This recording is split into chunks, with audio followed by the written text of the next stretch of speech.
MS office word में अगर कोई भी टास्क दिया जाता है तो कंप्लीट कर लेंगे पूरा, डिजाइनिंग में कंफर्टेबल हो गए, विद इन टाइमिंग, कम समय में उसको कर ले रहे हैं। और एक्सेल में भी हो गए। एक्सेल में भी कहाँ तक, कोई भी फार्मूला लगाना है या किसी का समेशन करना है, एवरेज निकालना है, किसी भी कंपनी का इनवॉइस बनाना है, बिल बनाना है, ये सब हो जाएगा। तो इनवॉइस और बिलिंग तक ही तो सबसे ज्यादा काम होता है। साल भर में जो भी कंपनीज या मार्केट में लोग काम करते हैं उनको सबको क्या करना पड़ता है, लास्ट में बिल बनाना पड़ता है, क्योंकि उनको इनकम टैक्स भरना होता है ना। हर पर्सन अपना इनकम टैक्स भरता है, ठीक है, जो उसके दायरे में आते हैं। तो जब इनकम टैक्स भरते हैं तो उस समय एक्सेल में इनवॉइस की बहुत जरूरत होती है। पूरे जगह का आंकड़ा हम लोग क्या करते हैं, उसी में मिलाते हैं एक्सेल फाइल में ही। और जो फॉर्मेट पे आपको सिखाया गया होगा इनवॉइस बनाने का, तो सेम इनवॉइस पे हम क्या करते हैं, पूरे महीने के बिल का रिकॉर्ड बनाते हैं। अभी तो एक दिन का बनाया होगा ना, एक एक बार का, वही चीज आपको पर डे का बनाना है। पर डे कितने की बिलिंग हुई, ठीक, और 1 अप्रैल से लेके और 31 मार्च तक का पूरा डिटेल क्या होना चाहिए, ऑनलाइन होना चाहिए, ठीक, उस एक्सेल सीट में स्टोर होना चाहिए। तो ये कैलकुलेशन कर लेंगे पूरे साल का।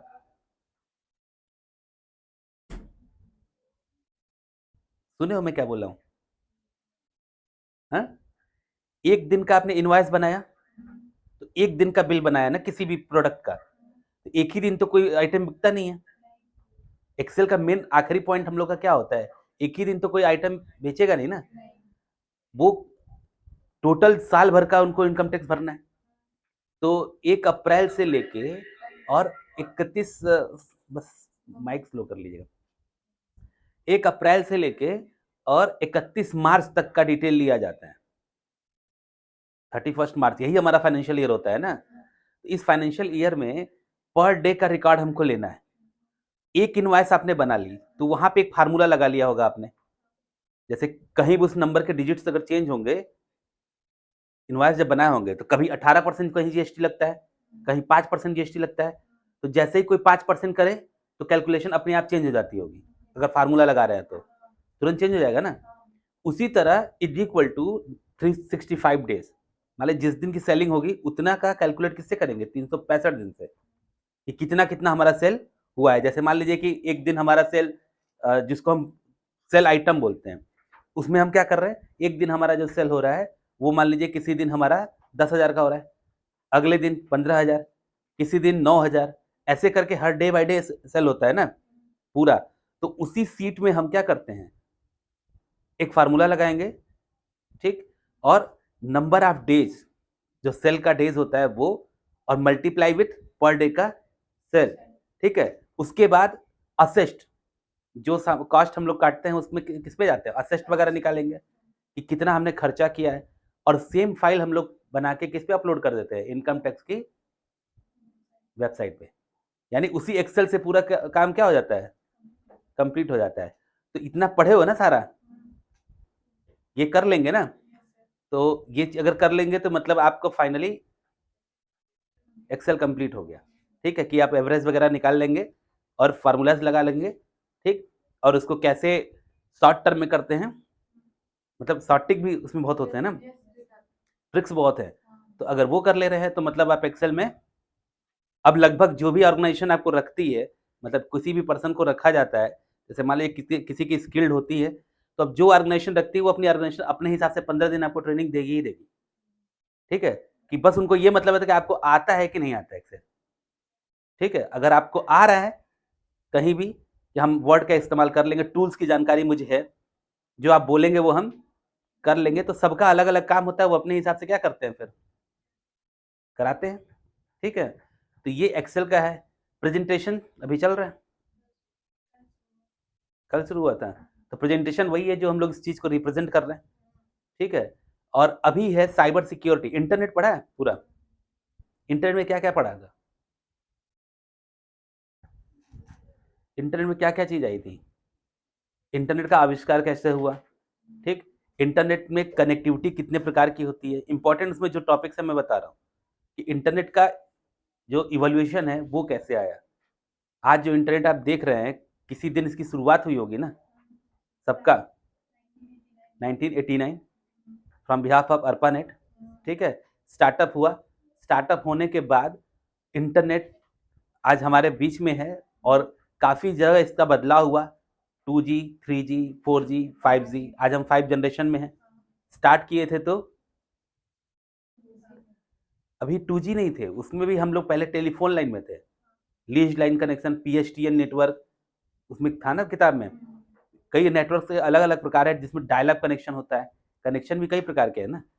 एक dial up connection, dial up connection किसको कहते हैं?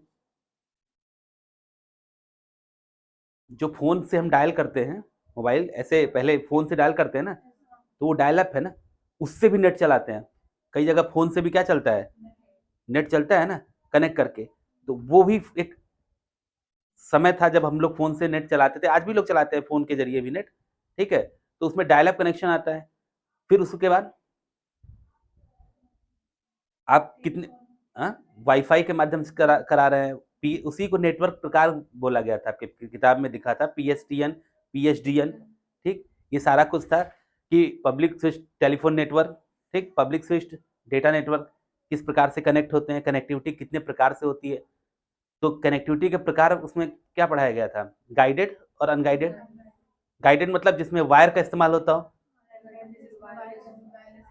हाँ, मतलब अनगाइडेड मतलब जिसमें, तो आप करते हैं ना दोनों माध्यम से इस्तेमाल, गाइडेड भी करते हो और अनगाइडेड भी करते हो। मोबाइल को USB केबल से भी नेट चला सकते हैं, और लेकिन ज्यादातर आज के डेट में हम किससे चला रहे हैं, वाईफाई से।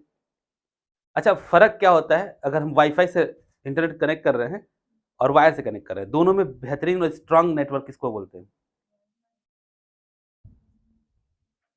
आप बताओ, सोच के बताओ। मान लीजिए कि आप कोई ऐसा काम कर रहे हैं, आपको नेटवर्क कनेक्ट करना है, एक पूरे कैंपस में है ना, तो जब नेटवर्क कनेक्ट करना है तो आपके पास दोनों ऑप्शन है कि आप वाईफाई से भी कनेक्ट कर सकते हैं और वायर से भी कनेक्ट कर सकते हैं। तो दोनों में आप किसको चूज करेंगे, क्यों? हम्म, हाँ बताओ, अपनी बात बताओ, क्यों क्यों चूज करेंगे वाईफाई? बाकी लोग भी वाईफाई चूज करेंगे, बाकी लोग जो ये कहेंगे वो चूज करेंगे। हाँ,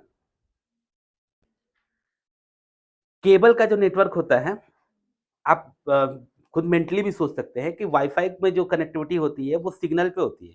tower up and down, signals up and down होता है, ठीक। तो अगर आप कुछ हैवी वीडियोस का काम कर रहे हैं, मतलब ऑनलाइन हमें स्पेक्ट्रम ज़्यादा यूज़ करना है, जैसे हैवी क्वालिटी है, हैवी वीडियो, जैसे अभी लाइव क्लासेस कंटेंट चल रहा है, ठीक, इसमें जरा भी स्लो कनेक्शन रहेगा तो क्या होगा, अनब्रेकेबल होगा ना, ठीक है। तो वहां पे क्या होती है, वहां पे पल्स रेशियो जो होता है वाईफाई का अप एंड डाउन होता है, बट जो केबल कनेक्शन होता है उसका फ्रिक्वेंटली होता है। तो इसी तरह ज्यादातर लोग किसका इस्तेमाल करते हैं, केबल का। अगर आपको एक अच्छे नेटवर्क पे काम करना है, मतलब आपको ये चाहिए कि अनब्रेकेबल कनेक्टिविटी हो। कनेक्टिविटी कैसी हो, अनब्रेकेबल, जहाँ पे हमें कोई इंटरप्शन ना आए, तो हम फिर किसका इस्तेमाल करेंगे? आप देख रहे हैं लाइव लाइन केबल लगा हुआ है, चल रहा है।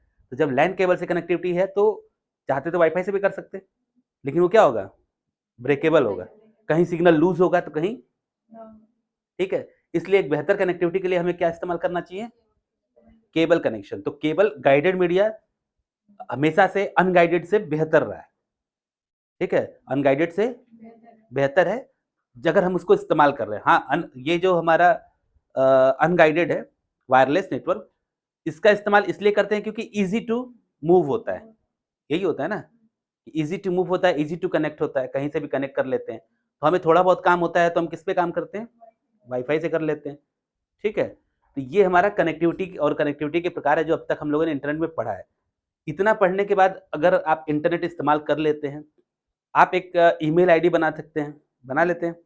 ईमेल आईडी बनाना तो ठीक है, ईमेल आईडी के कुछ रूल्स और रेगुलेशंस भी होते हैं। ईमेल्स के कुछ रूल्स एंड रेगुलेशंस होते हैं, जैसे कि डोमेन नेम उसका होता है @gmail.com। Most of the student और पब्लिक ये समझती है gmail.com इज अ मेल। किसी से पूछने पे क्या बोलते हैं, व्हाट इज योर ईमेल?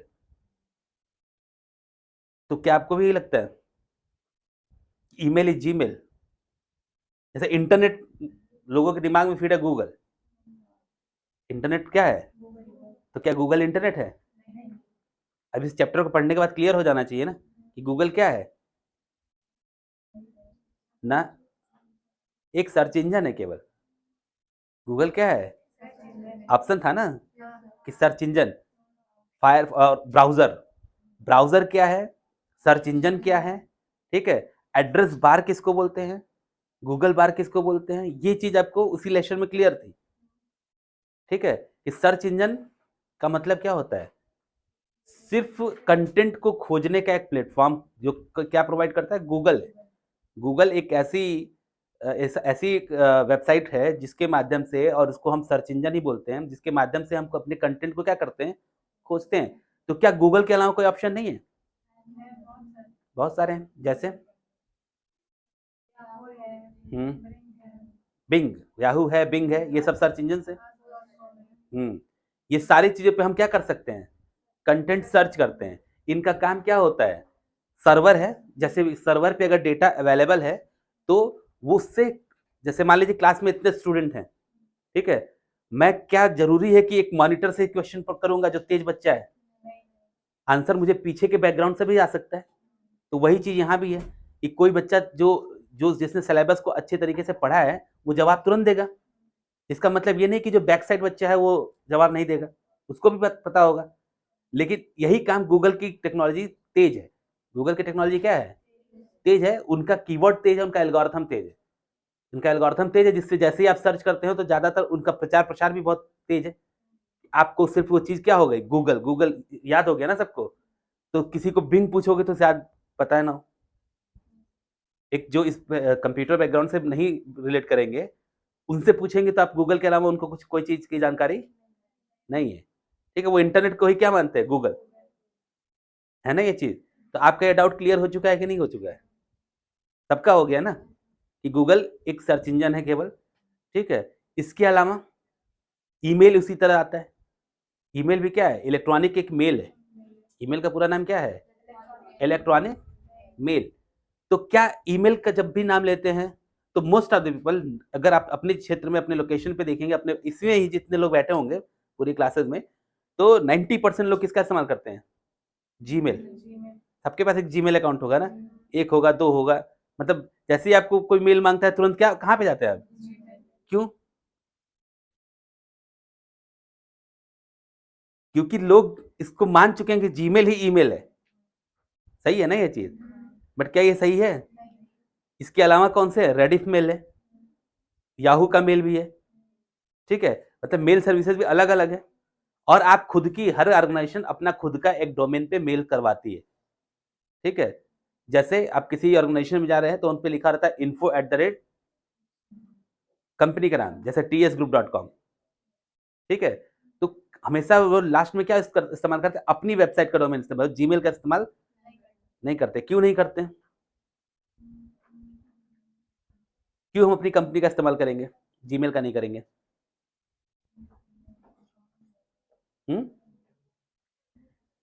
इसलिए नहीं करेंगे, ठीक है। कि कोई भी वेबसाइट खोल लीजिए ऑर्गेनाइजेशन किसी का भी, तो आप देखेंगे तो उसमें career@infosys.com, अगर इन्फोसिस की वेबसाइट खोलेंगे तो उन पे लिखा होगा career@infosys.com। गवर्नमेंट की कोई भी मेल आपको government.gov.com से ही आपको मेल आएगा, ठीक है, ना कि जीमेल से आएगा। गवर्नमेंट, आप कोई भी यूआईडी रजिस्ट्रेशन करते हैं, आपको मेल आता है, आपके मेल पे जाता है, तो आप देखिए उनकी मेल आईडी क्या है, उनकी मेल आईडी में कौन सा सिंबल इस्तेमाल होगा, .gov का इस्तेमाल होगा, ठीक है। तो क्योंकि ये पता है कि आप ये जो सर्वर है, ये डोमेन जो है, डोमेन समझ रहे हैं ना, डोमेन इंटरनेट का पर एक स्पेसिफिक नाम होता है, उस नाम को हर आदमी खरीद नहीं सकता है। जैसे मैंने परचेज कर लिया टेक्नोशेखर के नाम से, तो अब इस डोमेन को कोई दूसरा परचेज नहीं कर सकता है जब तक मैं इसको सोल्ड ना करूं, ठीक है। ये भी सबसे अच्छा व्यापार होता है कि कुछ लोग क्या करते हैं, जैसे गोडैडी, ठीक, हॉट सिंगर, ये लोग क्या करते हैं, ये लोग पहले से ही डोमेन खरीद लेते हैं अभी सस्ते रेट में। जैसे अब सड़क पे तो व्यापार जानते हैं ना, सड़क पे तो आपके दिमाग में होगा कि हम क्या खरीदते हैं, रोड पे जमीन खरीद लो, कुछ दिन बाद महंगा होगा तो क्या करेंगे, ये तो बिजनेस सबको पता है। लेकिन आईटी सेक्टर में कि आपका जीमेल हमने 99 रुपए में खरीद लिया, और जब थोड़ा सा उसकी कॉस्ट हैवी हुई, उसको हमने 200 में बेच दिया, ठीक है। तो ये जो इनकम होती है ये लाइफ टाइम बन जाती है, क्योंकि जैसे आप अपना मोबाइल नंबर नहीं बदलते हैं, मतलब स्टूडेंट लाइफ में तो कई नंबर बदल देते हैं, लेकिन जो लोग स्पेशल होते हैं वो जानते हैं कि स्टूडेंट लाइफ से लेके जैसे अब हम लोग के कॉलेज टाइम में जो मोबाइल नंबर था, वो नंबर आज भी चलता है, क्योंकि बहुत से सीवी, बहुत से रिज्यूम, बहुत से जगह-जगह पे वो नंबर्स क्या हो गए, चल रहे हैं, स्प्रेड है, पुराने फ्रेंड्स सर्किल में भी चल रहा है, ठीक है? तो उसको चेंज करना पॉसिबल नहीं है, क्योंकि वो यूनिक आइडेंटिटी हो गई ना आपकी, ठीक? और कुछ लोग उसको क्या करते हैं, चेंज करते रहते हैं, ठीक है? तो जब नंबर्स चेंज नहीं होते हैं, उसी तरह कोई भी पर्सन अपनी जब वेबसाइट लॉन्च कर देता है, तो वो वेबसाइट भी लाइफ टाइम चेंज नहीं करता है, क्योंकि उसने अपना डोमेन का प्रचार-प्रसार कर दिया है ना। तो इसमें क्या होता है, इसमें डोमेन को हर महीने, हर 2 महीने पे, साल भर पे लोग क्या कराते हैं, रिन्यूअल, जैसे मोबाइल का रिचार्ज कराते हैं, तो वो भी एक क्या हो जाती है, फिक्स्ड इनकम हो जाती है, कि अगर आप डोमेन का व्यापार कर रहे हैं और वेबसाइट पर आप सेल आउट कर रहे हैं, तो ऑनलाइन मार्केट भी बहुत महँगी है, ठीक है? ऑनलाइन मार्केट सबसे महँगी है, तो वहाँ ऐसे लोग भी, कोई डोमेन बेचता है, कोई वेबसाइट डेवलप करता है, तो इन सब चीज़ों के बाद ही हमारा टॉपिक कौन-सा आता है? साइबर सिक्योरिटी, क्योंकि ठीक है, आपको ये पता चल गया कि ऑनलाइन मार्केटिंग में कैसे-कैसे काम होता है, ई-कॉमर्स इंडस्ट्री क्या है, ई-कॉमर्स में हम क्या करते हैं, शॉपिंग करते हैं, शॉपिंग वेबसाइट करते हैं, बिज़नेस करते हैं। तो अब ही अगर सारी चीज़ों के बाद अभी इम्पोर्टेंट क्या रहता है कि हमारा हर कुछ तो ऑनलाइन है। पेमेंट हम रिसीव कर रहे हैं, वो भी ऑनलाइन कर रहे हैं, ठीक है? पेमेंट हम किसी को भेज रहे हैं, वो भी किससे कर रहे हैं? ऑनलाइन कर रहे हैं। इन सारी चीज़ों में अभी आपको सबसे ज़्यादा क्या ज़रूरी पड़ जाती है? सिक्योरिटी की। जैसे घर की बात होती है, तो घर में आप ताला लगाते हैं ना, किस लिए? सिक्योरिटी क्या होती है? कि हमारा सामान कोई चोरी ना करे। आज के डेट में कोई खुला छोड़ के जाता है? सबका दिमाग किस पे जाता है? साइकिल भी बाहर खड़े रहेंगे तो किस पे जाएगा? कि ताला मारे हैं कि अब जिसको टाँगना ही होगा तो साइकिल ही उठा लीजिएगा। वही है ना, जिसको चोरी करना है वो क्या करेगा वो? उसके लिए कोई ताला, वो कितनी भी बाइक लगाएँगे और कहीं न कहीं से चाबी जो है, और आपके घर में भी ताला मार के आएँगे, तो क्या होगा? तोड़ देगा ना। और तोड़ने के लिए चोर को इनकम कौन देता है, मतलब इन्विटेशन कौन दे रहा है? आप ही देते हैं। जैसे ही थोड़ा-सा घर और बंद करके कहीं बाहर घूमने गए, तो फेसबुक पे लाइव शेयर चालू, कि आज हम दिल्ली घूम रहे हैं, यहाँ घूम रहे हैं, तो फिर गाँव के पता चल गया ना लोगों को कि आज मतलब इनका मकान खाली है, तो इनका क्या कर देना है? खाली करना है ना। तो इन्विटे बहुत सारे चोरियाँ तो ऐसे ही हुई हैं कि आपने, आप जाते हैं तो पड़ोसी को बता के नहीं जाते, पहले लोग बता के जाते थे कि हम यहाँ जा रहे हैं, उनसे कहते हैं रुकिए कहीं जा रहे हैं, घूम के आते हैं, तो वो भी निश्चिंत रहते हैं। और फिर आप उधर से सोशल मीडिया से क्या कर रहे हैं? बता रहे हैं, वीडियो बना के डाल रहे हैं, तो मालूम हो गया ना सबको। तो सोशल मीडिया से चोरियाँ क्या होती हैं? हो जाती हैं। जिसको पता एक तो आप दिखाए भी रहते हैं। आज के डेट में एक फैशन और क्या चल रहा है? ब्लॉग का चल रहा है ना। ब्लॉग में आप ये भी तक बताते हैं कि ये मेरा कमरा है और ये मेरा किचन है। तो सारा कुछ आप क्या कर रहे हैं? खुद दिखा रहे हैं ना।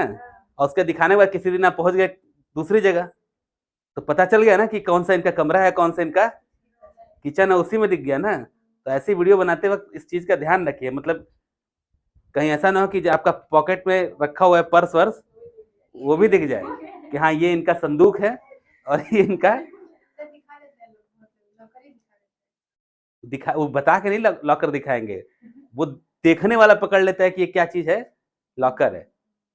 ठीक है? कोई ये बताता है कभी कि यहाँ मैं पैसा रखता हूँ? ये कभी कोई नहीं बताता है ना, कि अगर किसी को वो जानबूझ के इन्विटेशन नहीं देते हैं, वो उत्सुकता में देते हैं। किसमें देते हैं? खुशी में, एक्साइटेशन में। ये हमारा पूरा एरिया है और ये हम अब इस समय कहाँ जा रहे हैं? ट्रैवल कर रहे हैं, घूम रहे हैं। अब तुम आ जाओ मेरे घर में, वो समझ जाएगा कि ये हमको इन्विटेशन दे चुके हैं, बुलावा भेज रहे हैं और हमको जाना चाहिए। ठीक? तो जब जाते हैं तो फिर क्या होता है? चोरी हो जाती है, और चोरियाँ रुक रही हैं जल्दी? चोरी भी एक अलग कॉन्सेप्ट चला गया है। आज के डेट में चोर ऐसा नहीं है कि गाँव में कोई भी बन जा रहा है। उसके लिए पढ़ाई करनी पड़ेगी, साइबर सिक्योरिटी पढ़ रहे हैं ना। साइबर सिक्योरिटी मतलब क्या है? छोटा-मोटा चोर नहीं, बड़े लेवल का। यहाँ जो चोर बनते हैं, जो भी सिक्योरिटी पे बैठे हैं, उनको ये मत समझिए कि गाँव का कोई चोर है।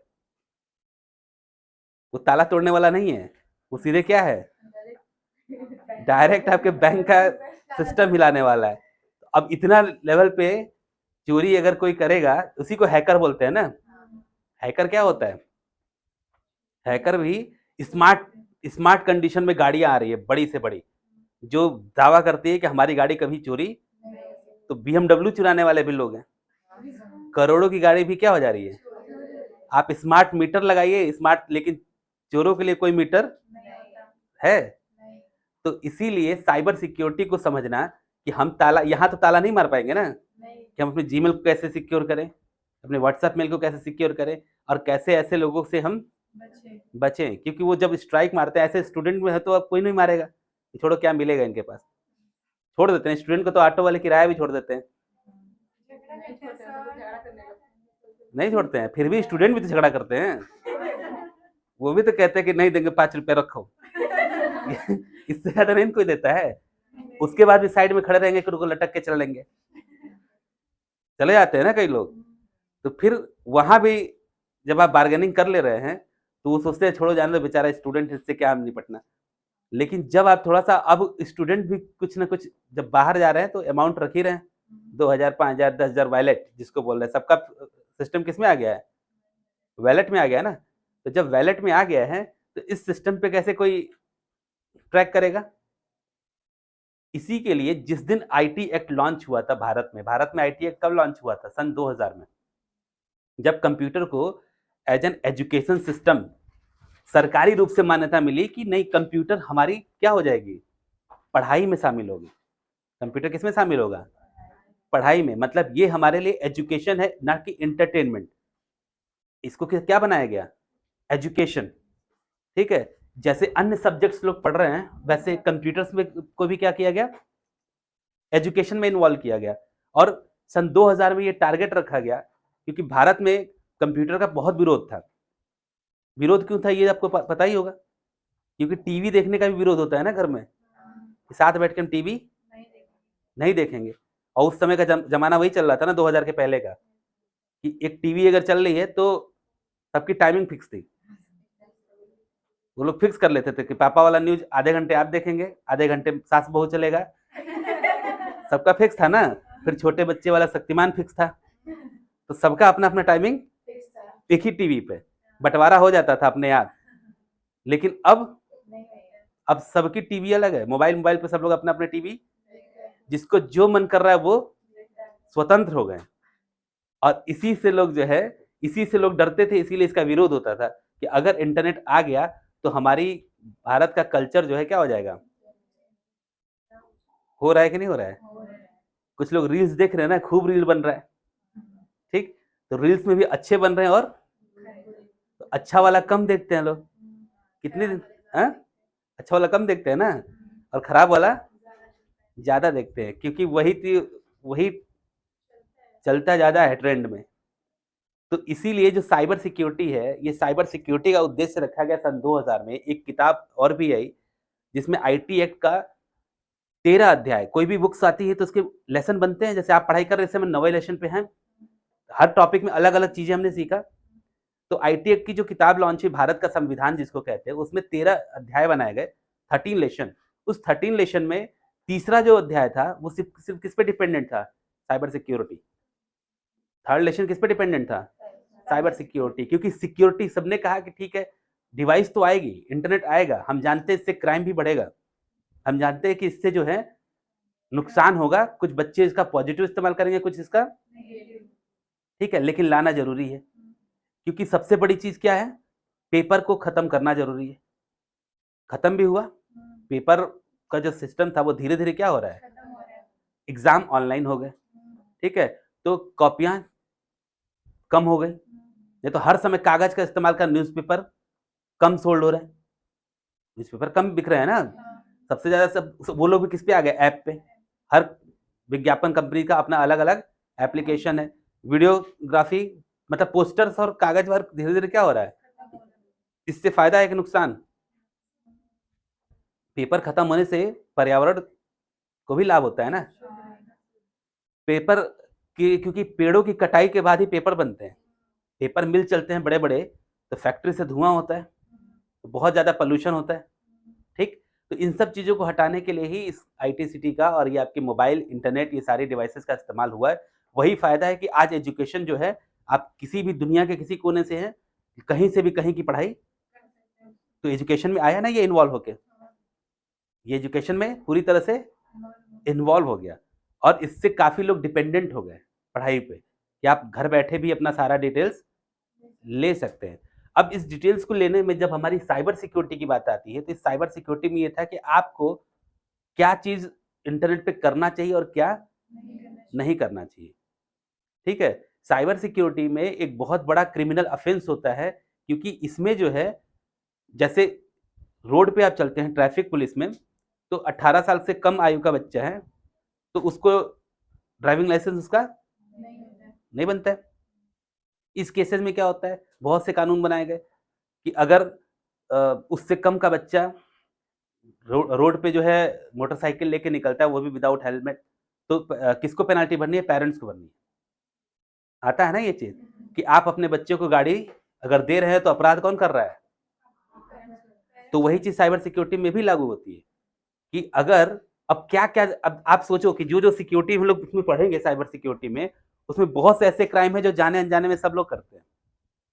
जाने-अनजाने में सभी लोग कर देते हैं, ठीक है? और लेकिन उसके जो एथिक्स है, उसके उसके जो दंड हैं, वो भी बहुत ज़्यादा है, बहुत हैवी है, ठीक है? तो इसीलिए इस टॉपिक को हम लोग फ्यूचर स्किल और साइबर सिक्योरिटी के नाम से, इसमें एक टॉपिक, एक और लाइन और भी लिखा हुआ है, फ्यूचर स्किल्स। फ्यूचर स्किल्स मतलब क्या?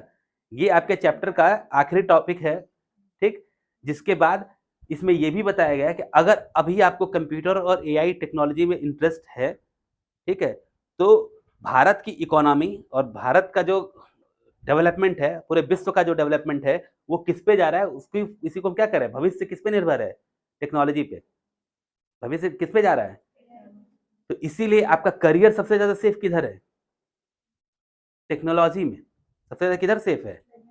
क्या आप सोचो कि आप रोड पे जो दुकान है, खुद आप ही जनरलाइज़ कर लीजिए कि सड़क पे जो दुकान है, वो 100% सेफ है उनका करियर?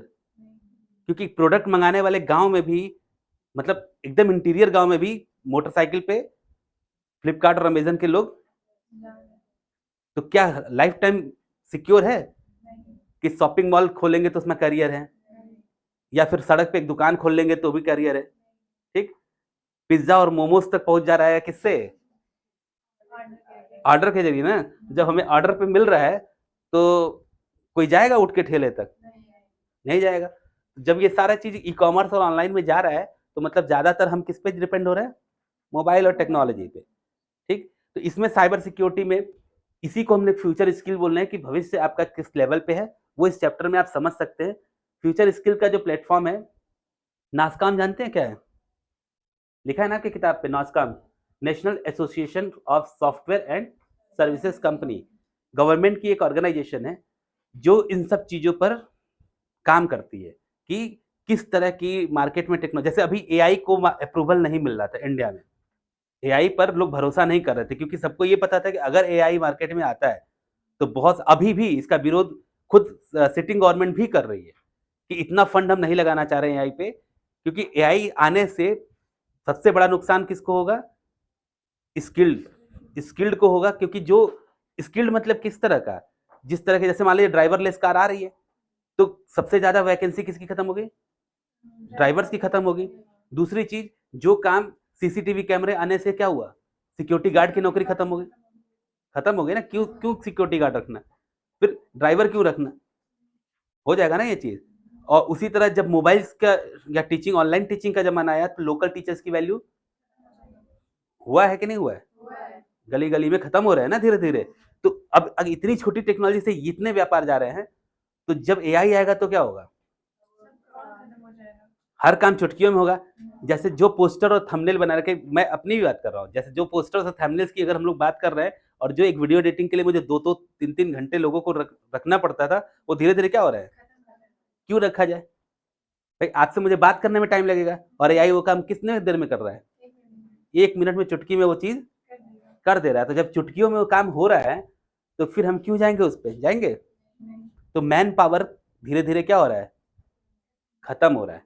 उसी तरह एजुकेशन्स में भी अभी सोचिए इस चीज़ को चैलेंज धीरे-धीरे क्या हो रहा है? आपके ऊपर ज़िम्मेदारी हो रही है कि गवर्नमेंट ये कह रही है कि 26 तक हमें स्किल्ड पर्सन चाहिए। 2026 तक उनको कैसे चाहिए?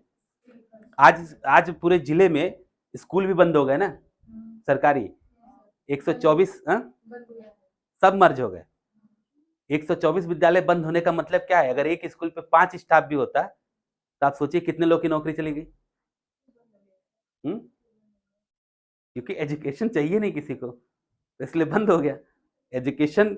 स्कूल, हाँ, गवर्नमेंट स्कूल बंद हुए हैं, सब जगह बंद हो रहे हैं। गवर्नमेंट स्कूल बंद हो रहे हैं, गवर्नमेंट हॉस्पिटल बंद हो रहे हैं, गवर्नमेंट की बिजली सप्लाई धीरे-धीरे बंद हो रही है। तो ये किस लिए बंद हो रही है? और सारा चीज़ किस पे जा रहा है? कॉन्ट्रैक्ट बेस, संविदा। मतलब आपके अंदर जितनी एनर्जी है उसका हम इस्तेमाल करेंगे, और मेरा अगर आप उस लायक नहीं हो तो आपको क्या कर सकते हैं? गायब। ये है ना? तो टीचिंग की वैकेंसी और सब में क्या हो रहा है? तो इससे अब क्या ऐसे करियर में आप अपने आप को सर्वाइव कैसे, सब लोग गवर्नमेंट जॉब पे डिपेंड होंगे। गवर्नमेंट जॉब पे अगर आप डिपेंड, आपकी आबादी के अनुसार 1% गवर्नमेंट जॉब मार्केट में मूव कर रहे हैं, उस 1% के लिए कितने लोग तैयारी कर, 99% लोग लगे हुए हैं। ठीक? तो अगर उतने लेवल पे आप सोच रहे हैं तो उससे बेहतर है ना कि थोड़ी सी स्किल बढ़ा लें। ठीक है, और ऐसे गवर्नमेंट जॉब वालों को अपने लेवल पे ला लें। ठीक है, तो उससे अच्छा करियर है कि नहीं है? जरूरी नहीं कि हर आदमी गवर्नमेंट जॉब पे ही सफल हो, और गवर्नमेंट जॉब वाले हमेशा सफल होते हैं क्या? उनकी लाइफ एक स्टेबिलिटी पे आती है। किस पे आती है? स्टेबिलिटी की। हाँ, मतलब आप इससे डाउन नहीं जाएंगे, बट एक हाइप भी उनके पास नहीं आएगी। तो जो आपका कंप्यूटर स्किल्ड है या आईटी स्किल्ड है, वो 2020 की शिक्षा नीति पे चल रहा है। भारत में एक शिक्षा नीति बदलती है हर हर समय। तो सन 2000 में जो शिक्षा नीति आई थी, उसमें था कि कंप्यूटर को बढ़ावा देना, और गली-गली में जितने भी स्कूल, कॉलेज खोले गए हैं, जिसमें यूनिवर्सिटियाँ हैं, सीबीएसई बोर्ड है, यूपी बोर्ड है, जिस भी बोर्ड के स्कूल को, वो उनके ऊपर लेटर जारी हो गया कि बिना कंप्यूटर लैब के आपको मान्यता है ना, ये चीज़ आज के डेट में, कि बिना कंप्यूटर लैब की मान्यता आपको। तो ये कब तक धीरे-धीरे, फिर कुछ जैसे यूपी गवर्नमेंट ने, कुछ लोगों ने लैपटॉप डिस्ट्रीब्यूट करवाया, आज आपको स्मार्टफ़ोन मिल रहा है। ठीक है? तो क्यों मिल रहा है बताओ? पहले लोग इसको दूरी बनाते थे, आज आपको ये सब लोग डिस्ट्रीब्यूट कर रहे हैं। क्यों डिस्ट्रीब्यूट हो रहा है? ज़्यादा से ज़्यादा सबको किस पे लाना है? एआई और ऑनलाइन, कि आप जल्दी से इसको सीखो, वरना आपको जॉब मार्केट में नहीं मिलने वाली है। और सिर्फ़ गवर्नमेंट जॉब के भरोसे आप रहेंगे तो कुछ नहीं हो पाएगा आपका। फिर लोग क्या करते हैं, 32 साल या 35 साल के होने के बाद सिविल सर्विसेज़ और क्वार्टर्स में क्या करते हैं? एक्सपायर हो जाते हैं। हो जाते हैं ना, कि 40 साल तक जॉब ही नहीं मिल रही, क्योंकि उनका ध्येय सिर्फ़ क्या था? Government job. स्किल सीखा नहीं उन्होंने, स्किल कोई नई टेक्नोलॉजी सीखी नहीं। तो जब स्किल नहीं सीखेंगे तो फिर फिजिक्स, केमिस्ट्री, मैथ और फिजिक्स, यही चीज़ पढ़ा के आप डिग्री कॉलेज में ही पढ़ाएँगे ना, तो इसका मिसयूज़ भी होता है। वो सैलरी आपको 10,000 देंगे, 15,000 देंगे, अपनी मर्ज़ी से देंगे। है ना ये चीज़? और अभी इस समय डिग्री कॉलेज का भी हालत किस में जा रहा है, कि बच्चे एडमिशन ले रहे हैं, लेकिन जा नहीं रहे हैं। तो फिर टीचर की ज़रूरत है क्या वहाँ पे? नहीं है ना? तो वहाँ भी क्या हो गया धीरे, उसी में से किसी स्टूडेंट को खड़ा करके पढ़वा देते हैं, चलो पढ़ लो। थर्ड ईयर का बच्चा है, हो रहा है ना, तो उन्हीं से कहते हैं फर्स्ट ईयर वाले को तो ज़रूरत है? नहीं है ना? तो अब इसमें बढ़ाने की क्या ज़रूरत है हम लोग को? स्किल। तो 2000 में एक शिक्षा नीति में आईटी एक्ट को लागू किया गया, तो 2018 तक जो सिलेबस बना था आपका, वो ये था कि किसी तरह बच्चा बेसिक जान ले। और आज जो शिक्षा नीति बनी है, उसमें आपको पाइथन, एआई और आर्टिफिशियल इंटेलिजेंस को बढ़ावा दिया गया। तो 2028 तक की जो जॉब आपको मार्केट में मिलने वाली है, वो किस पे जा रही है? सब इसी पे। चाहे आप हॉस्पिटल की तैयारी कर रहे हो, चाहे आप मेडिकल में जा रहे हैं, किसी भी इंडस्ट्री में बिना इसके वर्क नहीं हो रहा है। हो रहा है कहीं भी? क्योंकि सब जगह चाहिए क्या? डेटा। हर तरह का किस तरह का चीज़ें चाहिए? डेटा। तो अब जब हम उसमें आते हैं, वही नासकाम करता है। नासकाम ने इस चीज़ को बनाया है, कि नासकाम ने बता रखा है कि हम लोग मार्केट में क्या-क्या चीज़ डेवलप कर रहे हैं। तो पहले क्या बना रखा है उन्होंने? आरपीए, रोबोटिक्स प्रोसेस ऑटोमेशन, यानी वर्ल्ड को किसमें लाना है? रोबोटिक्स में लाना है। और आरपीए पे बहुत सारे काम हो चुके हैं, हो भी रहे हैं, फिल्में भी बहुत सारी बन रही हैं। तो ये आरपीए है। दूसरा एआई, नेक्स्ट जनरेशन जा रही है किस पे? आईओटी। अभी आप एआई के चक्कर में सोच रहे हैं 2026, और 28 के बाद लीड किसकी जा रही है? आईओटी, जो कि 2008 में लॉन्च हो चुका है। आईओटी कब लॉन्च हुआ है? सन 2008 में किताबें हमारे टेबल पे रखी होगी कहीं ना कहीं, आईओटी की बुक्स की चल रही है ना क्लास में, आईओटी चल रही है। अभी हम किस में जा रहे हैं, MS office, Excel, triple C, इन सब चीजों में घूम रहे हैं ना। और मार्केट कहाँ जा रहा है, और ले कौन जा रहा है इसको, ले कौन जा रहा है इसको?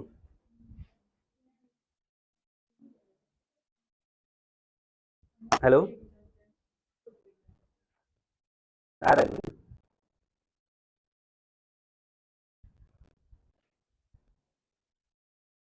अभी क्लास में खड़े हैं थोड़ा सा बात कर रहे। हेलो, क्लास में खड़े हैं।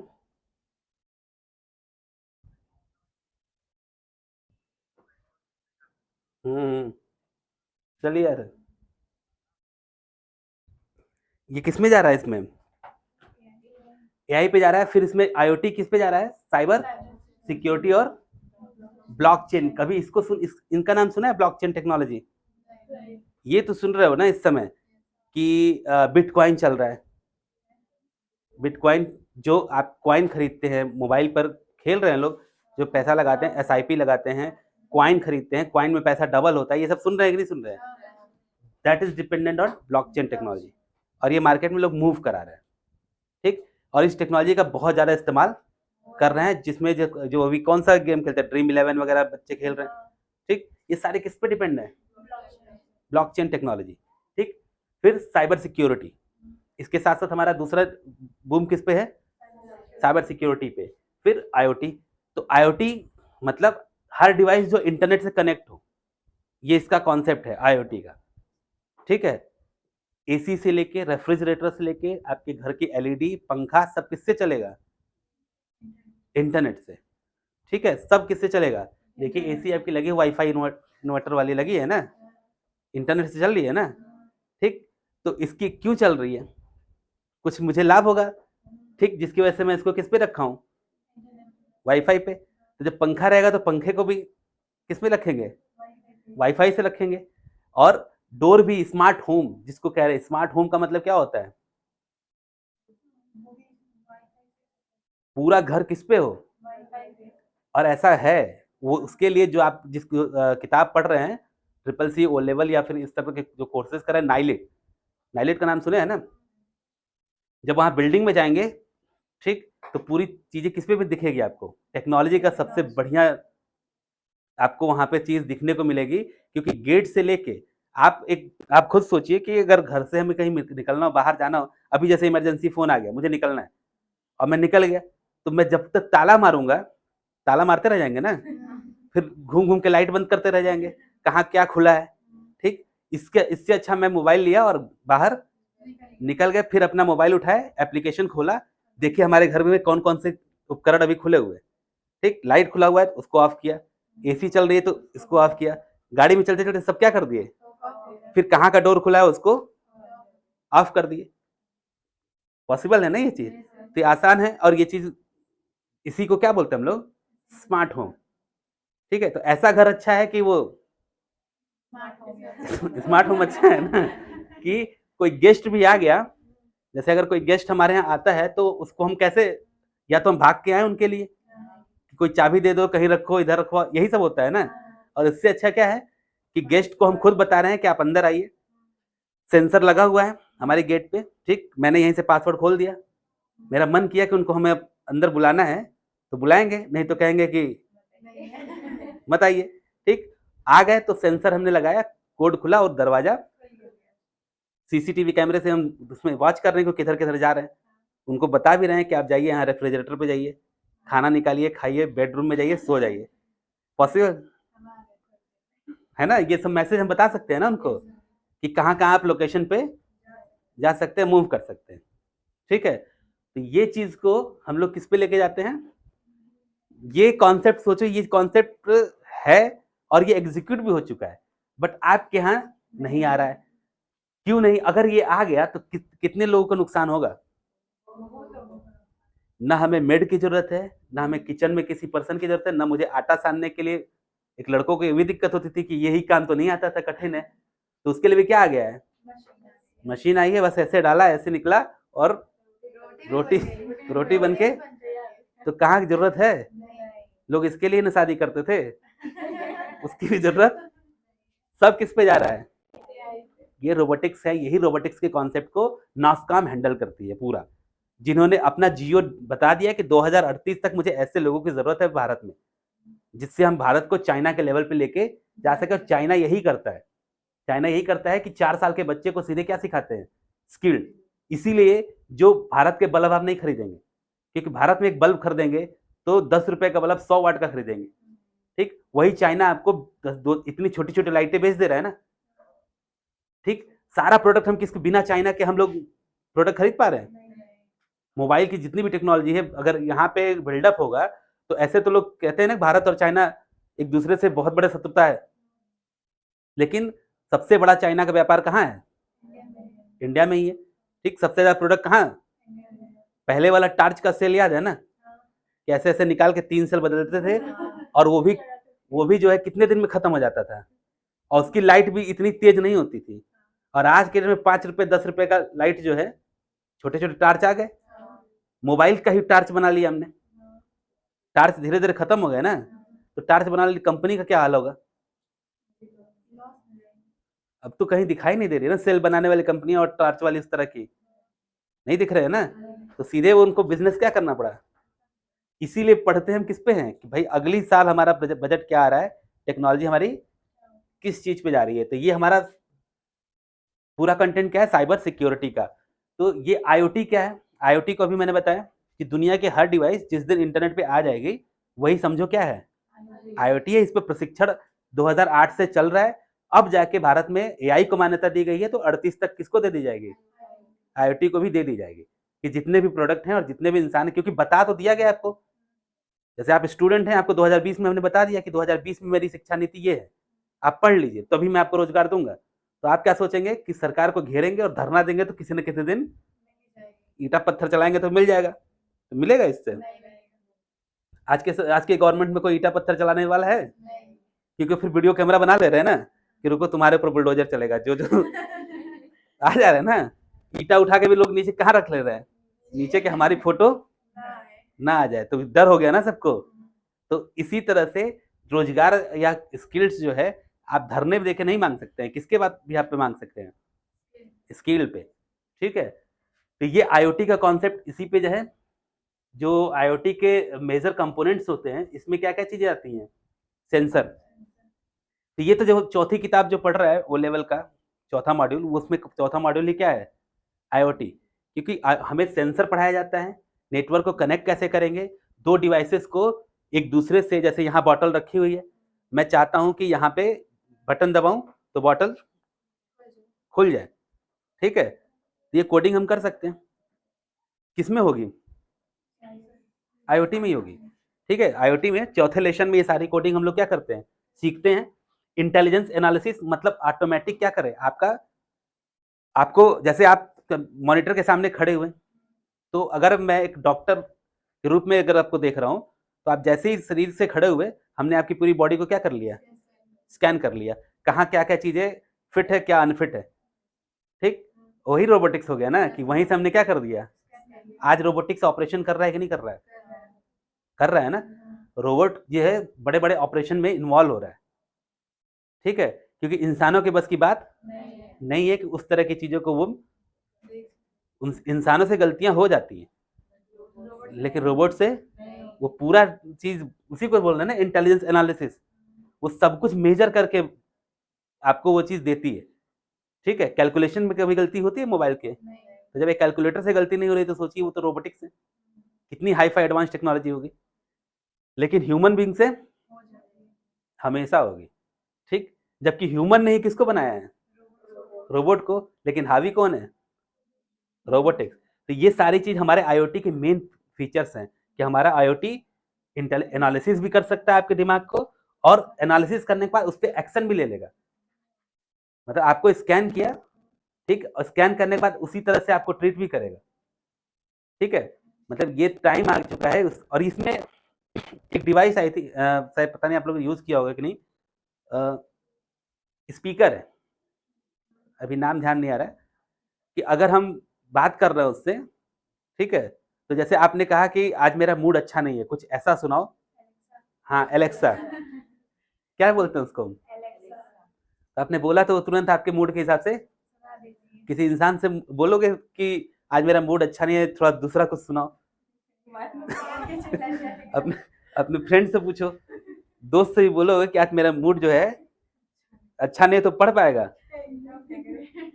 हम क्या करें? तो जाओ किनारे बैठो।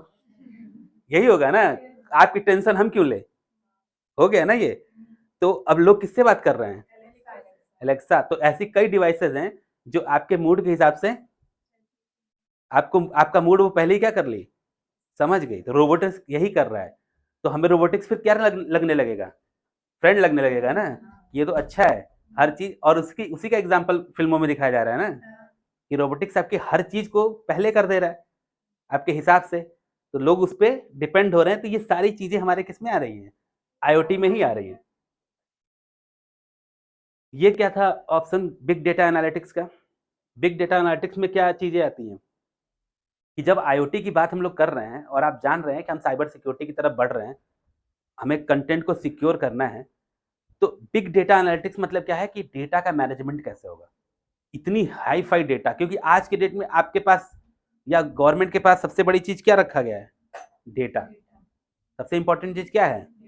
डेटा। आप बताओ कि आपका पूरा डिटेल, आप एक ह्यूमन बीइंग है, आप एक इंसान है, आपसे अगर बात करनी होगी किसी भी पर्सन को, तो हम आपसे नहीं बात करते हैं, आपके किससे बात करते हैं? आपके डेटा से बात करते हैं कि कब आपका डेट ऑफ बर्थ है, ठीक है। मतलब एक जॉब भी मांगने जाओगे, सबसे पहले आपसे क्या मांगा जाएगा? रिज्यूम। आपका रिज्यूम, ठीक, कि आप कब किस क्लास में पढ़े हैं, क्या आपका रिकॉर्ड रहा है, आपने फर्स्ट स्कूल में कैसे स्कूलिंग करी थी, 10th में क्या क्वालिफिकेशन है, क्या सब्जेक्ट है, वो हम देखेंगे ना। उसके बाद हम आपसे बात करेंगे। पहले ही रिज्यूम पसंद नहीं है, मान लीजिए कि अगर मैं एक ऑर्गेनाइजेशन में एजुकेशनल ग्रुप हूँ और किसी ने अपने रिज्यूम में लिख रहा है कि मुझे डांसिंग पसंद है, तो मैं पहले इसको बाहर कर दूंगा ना कि डांस करने का ये प्लेस। तो ये होता है डेटा, ठीक है, कि हम सिर्फ उस डेटा पे काम करते हैं जो उस पे। तो ये बिग डेटा एनालिटिक्स जो कॉन्सेप्ट है, इसके लिए भारत में ओरेकल और एसक्यूएल जैसी कंपनियां हैं, जो एक्सेल भी है, यहाँ पे लिखा ना XML, XML file, database, excel sheet लिखा हुआ है। ये सारा डेटा हम किस पे मैनेज कर रहे हैं? एक्सेल सीट पे मैनेज कर रहे हैं। और उसी में वेब पेजेस भी हैं, वेबसाइट जो बना रहे हैं, डेवलप कर रहे हैं, तो सारा डेटा हम किस में स्टोर कर रहे हैं? एक्सेल तो आप बिगिनर सॉफ्टवेयर में, लेकिन बड़े लेवल पे एसक्यूएल, बड़े लेवल पे किसमें? एसक्यूएल। जो वेबसाइट बनती है वो किसमें हम लोग डेटा स्टोर करते हैं? Structure query language SQL. और इसको डील करने वाली कंपनी का नाम क्या है? ओरेकल। किस तरह से कंपनी डील करती है? ओरेकल पे। तो ये डेटा जो एनालिटिक्स है, ये भी एक तरह से बहुत ही बेहतर करियर है। जो लोग डेटा को मैनेज करना जानते हैं, बहुत लोग को इस चीज में इंटरेस्ट होता है, बहुत लोग को इस चीज में इंटरेस्ट। सरकारी फाइलों की बात अगर करें तो सरकार पहले इन सब चीजों के लिए क्या रखती थी? क्लर्क रखती थी। क्लर्क समझते हैं ना? ऑफिस में जिसका काम क्या हो? सिर्फ रजिस्टर को मेंटेन करना। किस चीज का काम हो? फाइल को मेंटेन करना, रजिस्टर। एक आदमी, एक चपरासी लगा रहता है ना, जिसका काम क्या है? सिर्फ वो बताएगा कि फाइल कहाँ है। तो उसके लिए हर ऑफिस में एक, अब उसको 20,000 भी तनख्वाह दे रही है तो दे रही है ना। उसी चीज को गवर्नमेंट ने धीरे धीरे क्या कर दिया? बंद करके ऑनलाइन कर दिया। कि मुझे अगर जानना है कि उसी ऑनलाइन की वजह से ये स्कूल बंद हुआ, कि उनको पता चल गया कि स्कूल कितने हैं, सीधे ऑनलाइन रिकॉर्ड जा रहा है ना, कि 40 बच्चे हैं तो 40 बच्चे पे कितने टीचर्स की आवश्यकता है और किसको कहाँ हमें भेजना है। इसके लिए कहीं भी किसी प्रकार की कोई जरूरत नहीं है, कंटेंट में किसी प्रकार की कोई जरूरत नहीं है, ठीक है। हमें सारा डेटा किस पे मिल रहा है? लाइव मिल रहा है। और अभी जब से आपके स्किल्ड को निकालने, हर चीज का डेटा ऑनलाइन, आधार कार्ड, पैन कार्ड, तो सबके पास आपका क्या स्टोर है? डेटा है। तो ये डेटा जो मैनेज करता है, वो भी इस लाइन में करियर अपना अच्छा बना सकता है। कि आपको डेटा, क्योंकि सबको इंटरेस्ट नहीं होता ना डेटा मैनेज का। हर लोग घर में जरूरी फाइलें नहीं रख पाते ना, कोई तो एक ही तो पर्सन होते हैं ना जो इस तरह के काम करते हैं। तो इस मैनेजमेंट के लिए हम बिग डेटा एनालिटिक्स का इस्तेमाल करते हैं। और ये भी, इसको जो है यूनिट्स की अगर बात की जाए तो किसमें नापा जाता है? गीगाबाइट्स, जेगाबाइट्स, ठीक है, टेराबाइट्स, टीबी, जीबी, यही होता है ना। तो इसको, इसमें हम लोग डेटा को मैनेज करते हैं। फिर क्या चीज है इसमें? क्लाउड कंप्यूटिंग, ये नाम सुने हो? क्लाउड कंप्यूटिंग क्या होती है? क्लाउड कंप्यूटिंग क्या होता है? वही सर्वर। क्लाउड मतलब क्या? क्लाउड की हिंदी बादल। तो बादल में गणना कैसे होगा? तो एक वर्ड यूज किया गया है बस थीम पे कि हमारी जो कंप्यूटिंग है कैसी है, क्लाउड कंप्यूटिंग है। ये जो भी डेटा हम रखते हैं, ठीक है, वो किसी पीसी में नहीं रखते हैं। सब किस पे रखते हैं? एक सैटेलाइट में रखते हैं, जिसको हम सर्वर बोलते हैं। कि क्या बोलते हैं उसको? जैसे अगर मान लीजिए आप अपनी वेबसाइट पे जाते हैं, हम लोग की अगर ग्रुप की वेबसाइट आपने खोला, आपका नाम, आपका रिकॉर्ड, आपका डिटेल सब आया ना, तो क्या ये पॉसिबल है कि एक इस कंप्यूटर में हम पूरी भारत के लोगों का आधार कार्ड रख दें? ये पॉसिबल है कि एक सर्वर एक कंप्यूटर्स में या एक सीपीयू में कोई डेटा स्टोर किया जा सकता है? किसी फोन में किया जा सकता है? आज आप एक नंबर तक नहीं सेव कर पाते हैं। नंबर आप सेव करते हैं, मोबाइल नंबर, ठीक? मोबाइल का लिमिट है, सिम कार्ड फुल, ठीक? मोबाइल फोन फुल, एक लिमिट के बाद। तो फिर हम किस पे जाते हैं? क्लाउड पे जाते हैं। आप जीमेल पे स्टोर करते हैं, आपको पता नहीं डेटा कहाँ गया, बस आपको भरोसा है कहीं तो गया होगा। मालूम है ना कि जीमेल पे हमने क्या कर दिया, तो वो कहाँ सेव हुआ है? वो किसी के सिस्टम में नहीं, किसी के कंप्यूटर सिस्टम में नहीं, सर्वर पे सेव हुआ है। वो सर्वर को ही क्या बोलते हैं हम लोग? Cloud computing. उसी सर्वर को हम लोग क्या बोलते हैं? Cloud computing. ठीक, मतलब डेटा को हमने क्या किया? स्टोर किया हुआ है। किस पे किया हुआ है? क्लाउड कंप्यूटिंग पे। तो जितना आप इस समय मोबाइल नंबर सेव करें, आपके लिए अभी यही छोटा एग्जांपल परफेक्ट है, क्योंकि आप सब लोग क्या करते हैं? मोबाइल में नंबर सेव करते हैं, तो आप किस पे करते हैं? सब लोग ईमेल पे करते हैं ना। फायदा क्या मिलता है आपको ईमेल से? क्या बेनिफिट समझ में आता है? क्यों मेल पे करते हैं मालूम है?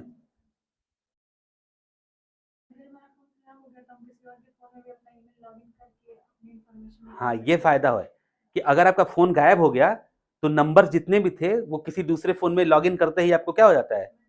डेटा स्टोर हो जाता है। होता है ना ये चीज?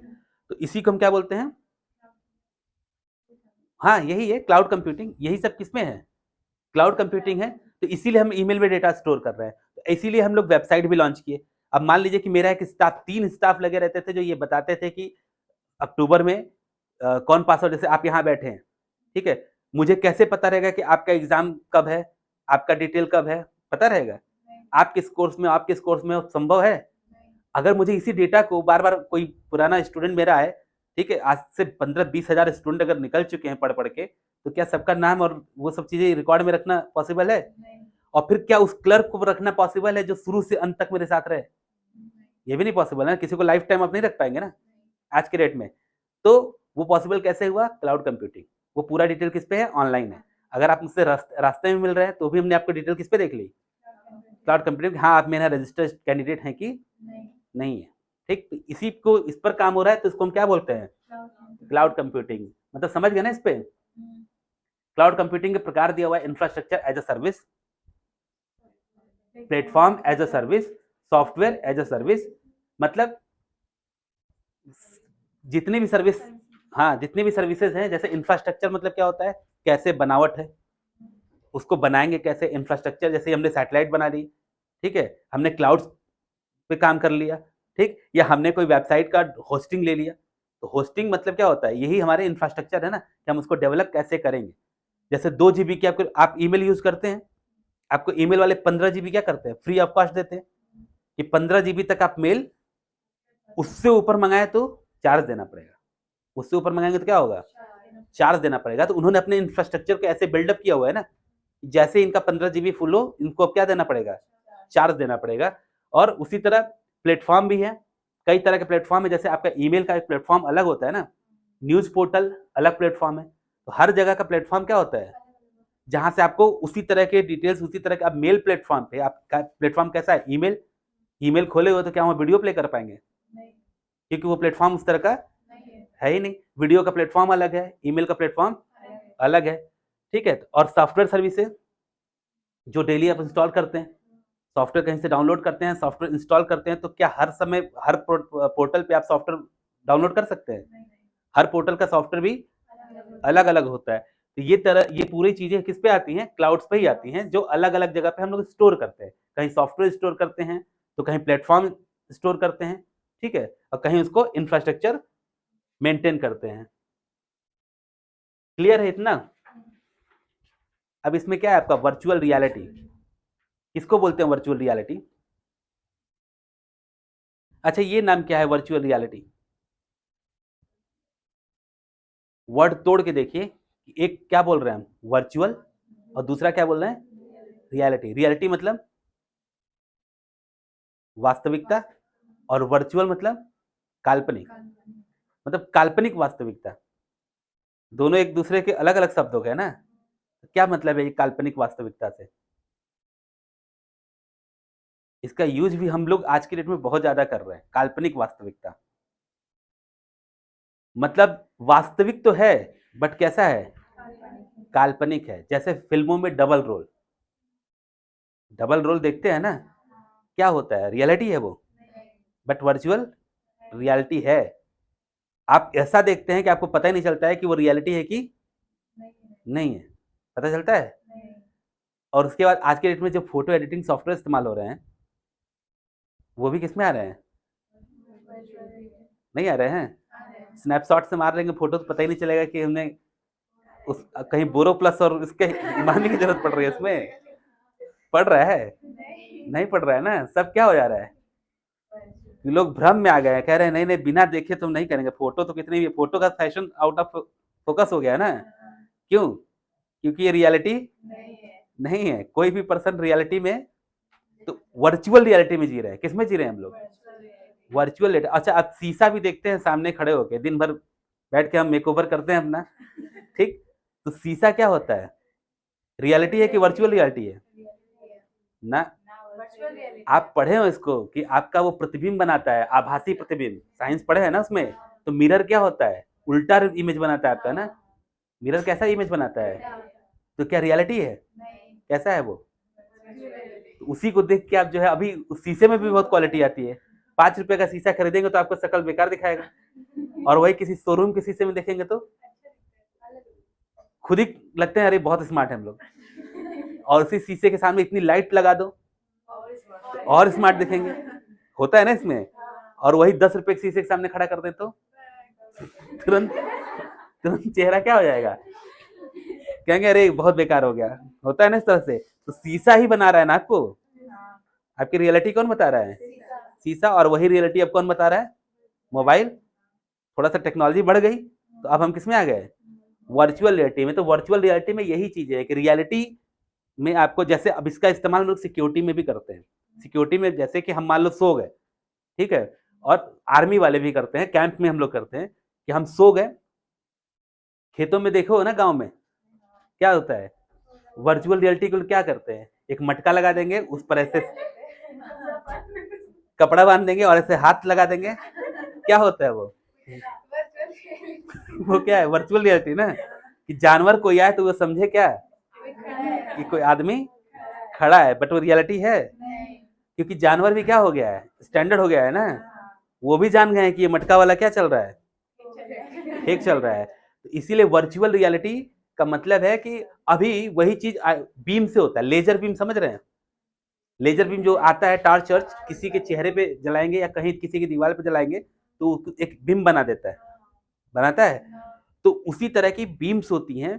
जैसे हमें जंगल दिखाना है, अभी मान लीजिए हमें ये दिखाना है कि बाहर कोई टहल रहा है, तो एक हम आभासी प्रतिबिंब बनाएंगे, सिक्योरिटी के रूप में क्या बनाएंगे, कि कोई टहलता हुआ, बार बार लाइट ऐसे जाती है, आर्मी कैंप में देखा है ना आपने, ऐसे लाइट उधर जाती है फिर इधर जाती है, ताकि सामने वाले को ये लगे कि कोई ना कोई, उसमें एक पर्सन टहलता भी रहता है, ठीक है, कि ये लगे कि क्या हो रहा है वहां पे, लोग टहल रहे हैं, बट रियलिटी में वो चीज, वो एक लेजर की क्या होती है, प्रतिबिंब होती है, ठीक है। तो इसको हम लोग सिक्योरिटी में भी इस्तेमाल करते हैं, और इसी पे सारी चीजें, डबल रोल, ट्रिपल रोल, जो भी चीजें होती है, एक इमेज से 5 इमेज बनाना, ठीक। और चाहे आपके देश में फोटो एडिटिंग, वीडियो एडिटिंग, सब किस में जा रही है, वर्चुअल रियलिटी में। तो ये लगभग टॉपिक है जो हमारे,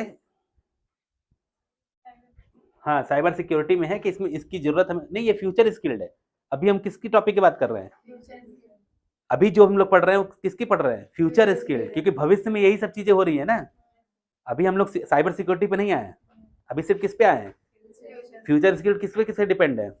ब्लॉकचेन टेक्नोलॉजी, आईओटी, एआई, ठीक है, वर्चुअल रियलिटी, डेटाबेस एनालिटिक्स, ठीक है, ये हमारा भविष्य है, ठीक है। तो इसीलिए इस टॉपिक का नाम क्या रखा गया है? फ्यूचर स्किल, कि डेटा स्टोर करना, डेटा पे हम लोग काम कर रहे हैं, डेटा पे हम लोग आगे बढ़ते जा रहे हैं, तो ये हमारी क्या है? Future skill. और आप मिला लीजिएगा कि ये चीज हो रहा है कि नहीं हो रहा है। अगर हो रहा है और आपको लगता है कि नहीं मुझे भी ये कर लेना चाहिए, तो आप एक एक करियर चुन सकते हैं। किसी को एआई में इंटरेस्ट हो, एआई पे आ सकता है। किसी को डेटा मैनेज करने में इंटरेस्ट हो, तो वो किस पे जा सकते हैं?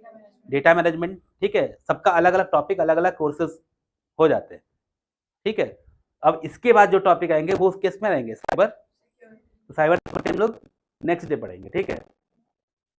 नेक्स्ट डे ना, एक ही साथ नहीं, तो मुझे लगता है कि वो हैंग हो जाएगा, फिर नहीं होगा, हैंग हो जाएगा। अभी अभी जितना पढ़ाए हैं उसको थोड़ा सा एक बार आपको क्या करना पड़ेगा? रिवाइज करना पड़ेगा, कि हम उस टॉपिक में फिर उससे रिलेटेड कोई क्वेरीज हो, कोई क्वेश्चंस हो कि फ्यूचर स्किल में ऐसा क्यों होगा। सपोज करिए आज आप 2 टॉपिक जरूर पढ़िएगा।